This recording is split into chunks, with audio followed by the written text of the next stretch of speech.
अगर अमेरिका और Israel Iran पे अटैक कर रहे हैं तो ईरान गल्फ कंट्रीज को क्यों अटैक करेगा?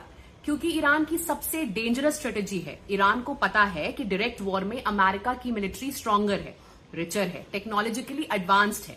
इसलिए ईरान ने 20 साल से एक डिफरेंट स्ट्रेटेजी बिल्ड करी है। डायरेक्ट फाइट नहीं बल्कि सिस्टम को अटैक करो। लोग सोचते हैं अमेरिका की पावर है मिलिट्री, बट रियलिटी में अमेरिका की सबसे बड़ी पावर है डॉलर। ग्लोबल इकोनॉमी का सेंटर पेट्रो डॉलर सिस्टम। 1970 से एक डील चल रही थी।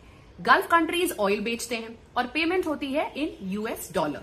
इस सिस्टम को बोलते हैं पेट्रो डॉलर सिस्टम। इसका रिजल्ट पूरे वर्ल्ड को ऑयल खरीदने के लिए डॉलर होल्ड करना पड़ता है और इसी से अमेरिका की इकोनॉमी स्ट्रांग रहती है, क्योंकि है ये basic needs.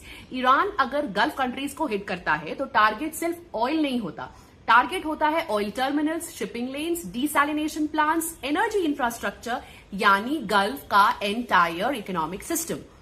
Second, water crisis, जो कि हिडन बॉम्ब है। गल्फ कंट्रीज डेजर्ट में है, उनका ड्रिंकिंग वाटर कहां से आता है?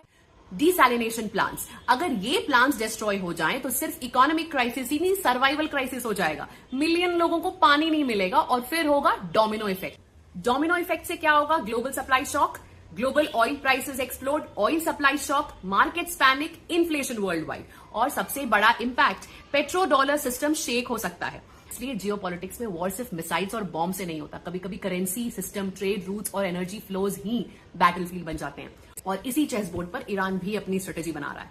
Follow for more such geopolitical updates.